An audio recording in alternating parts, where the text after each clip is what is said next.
안녕하세요. 이번 시간에는 인체 방어작용, 즉 면역계에 대해 백지복습을 진행해 보도록 하겠습니다. 면역계를 익히는 데 있어서 중요하다고 생각하는 것은 바로 숲을 보셔야 한다는 것입니다. 그래서 먼저 면역계의 개관을 설명해 드리도록 하겠습니다. 먼저 인체가 방어하려고 하는 대상인 병원체가 존재하고요. 그 병원체의 유입 자체를 막기 위해 1차 방어벽이 세워져 있습니다. 1차 방어벽이 뚫리게 된다면 내재 면역을 통해 방어하려고 합니다. 내재 면역은 외부로부터 들어온 병원체를 제거할 수 있지만 내재 면역으로 역부족인 경우 적응 면역을 통해 병원체를 제거하려고 합니다. 다시 한번 말씀드리자면 병원체가 1차 방어벽을 뚫게 되면 내재 면역이 작용하고 내재 면역으로 부족할 시 적응 면역이 작용합니다. 질병을 일으킬 수 있는 병원체는 여러 가지가 있습니다. 세균, 바이러스, 원생생물, 균류 등이 존재합니다. 세균이 일으키는 질병의 예로 결핵, 탄저병이 있고요. 바이러스가 일으키는 질병으로 독감, 홍역, 에이즈가 있습니다. 이 예시들은 전부 수능에 기출된 것을 기반으로 적어드렸습니다. 지금 설명드리는 질병들은 모두 감염성 질병입니다. 병원체에 의해 일으켜지는 질병이죠. 하지만 질병에는 병원체에 의한 질병만 있는 게 아닙니다. 단순히 혈압이 비정상적으로 높아지는 고혈압도 질병이듯이 비감염성 질병이 존재합니다. 기출된 예로 혈우병과 겸상적혈구 빈혈증이 있습니다.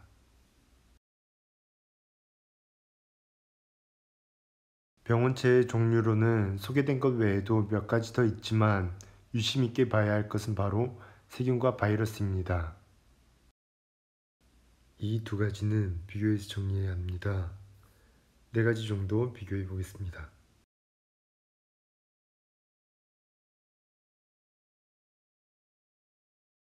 먼저 유전물질과 단백질의 경우 세균과 바이러스 둘 다 갖고 있습니다.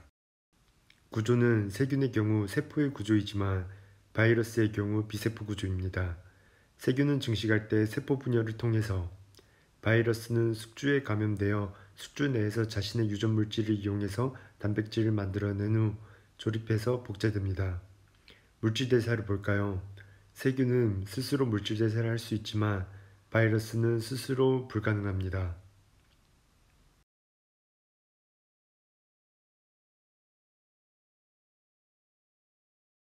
이러한 병원체를 막는 방법 중 가장 좋은 방법은 무엇일까요? 애초에 들어오지 못하게 막는 겁니다.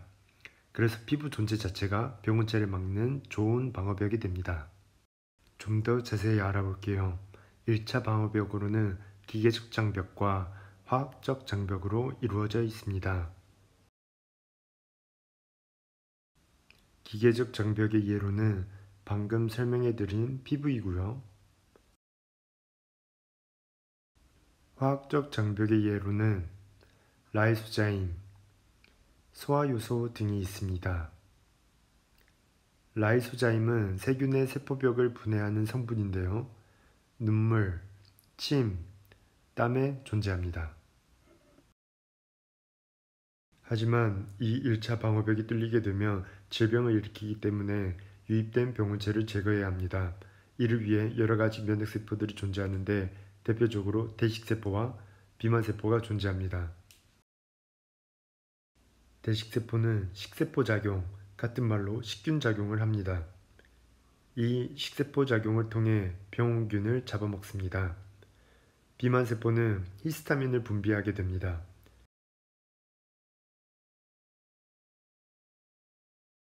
히스타민은 열, 염증, 발적, 부종을 일으킵니다.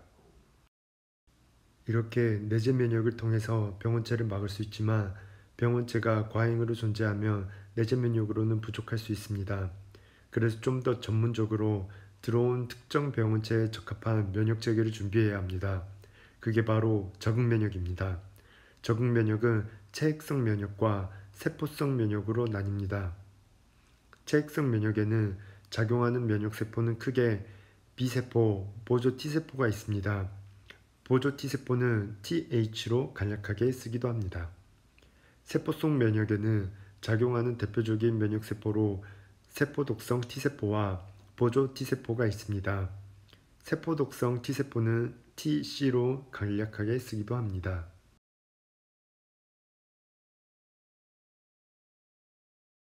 1차 방어벽과 내재 면역은 병원체에 대해 비특이적으로 작용합니다. 즉, 병원체가 들어오면 즉각적으로 대응한다는 것입니다. 적응 면역은 병원체에 대해 특이적으로 반응합니다. 즉, 특정 병원체를 집중적으로 공격할 수 있고 기억하여 나중에 다시 침입해도 즉각 대응할 수 있게 합니다. 여기까지가 개관이며 꼭 이 큰 그림을 숙지하시길 바랍니다. 생물은 이미지로 익히는 것 또한 중요합니다. 그래서 내재 면역을 그려보도록 하겠습니다.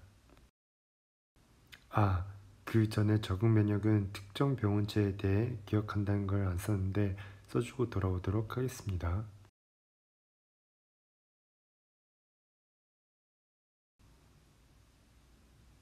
이건 피부고요. 이건 혈관입니다. 피부에 상처가 생겨서 병원체가 들어오게 됩니다. 세균을 예로 들어보겠습니다. 첫 번째로 세균 침입. 세균이 침입하게 되면 조직에 상주하고 있던 비만세포가 이를 인식하여 히스타민을 분비하게 됩니다.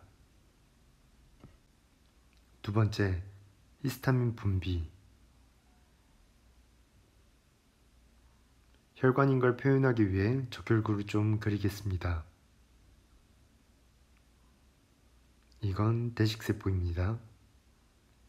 평소 모세혈관을 구성하는 세포가 서로 붙어 있지만 히스타민에 의해 틈이 벌어지게 됩니다. 이 틈을 대식세포가 아메바 운동으로 비집고 나옵니다. 세 번째, 대식세포 유입. 유입된 대식세포가 식세포 작용으로 세균을 잡아먹습니다. 네 번째, 세균 섭식. 여기까지가 기본적인 내재 면역에 대한 순서입니다. 내재 면역으로 병원체를 다 죽이면 좋겠지만 내재 면역으로는 감당하기 힘들 정도로 세균이 과잉으로 들어오면 어떻게 될까요? 바로 적응 면역으로 넘어가게 됩니다. 세균을 식세포 작용으로 잡아먹은 대식세포는 세포 내에서 이 세균을 분해합니다.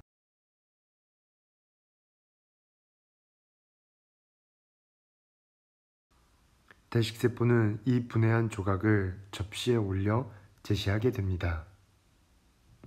여기서 접시는 MHC라고 하는데 참고만 하시고 그냥 넘어가시길 바랍니다. 그 다음 보조 T세포가 특정 수용체를 이용하여 대식세포가 제시한 세균의 펩티드 절편을 인식하게 됩니다. 그럼 보조 T세포가 활성화됩니다. 활성화된 보조 T세포의 역할은 B세포가 형질세포와 기억세포로 분화되게 합니다.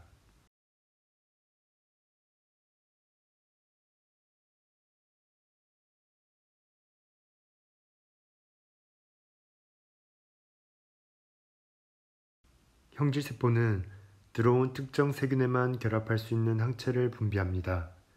항체는 세균을 직접 죽이지 못하고 세균을 무력화시키고 서로 응집시키며 식세포 작용이 잘 일어나도록 해줍니다. 기억세포는 들어온 특정 세균이 2차로 유입됐을 때 즉각적으로 분화되어 항체를 분비하게 합니다. 위의 반응을 보시면 복잡하다는 것을 알 수 있습니다. 즉, 적응 면역은 오랜 시간을 거쳐서 일어납니다.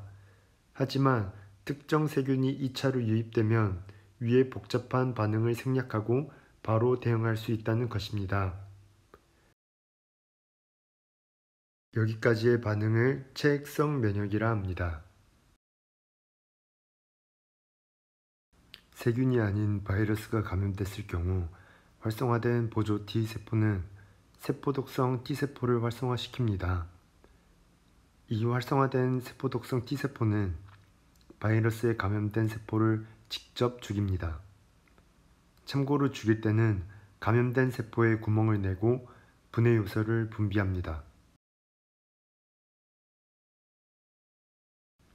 이러한 과정을 세포성 면역이라고 합니다.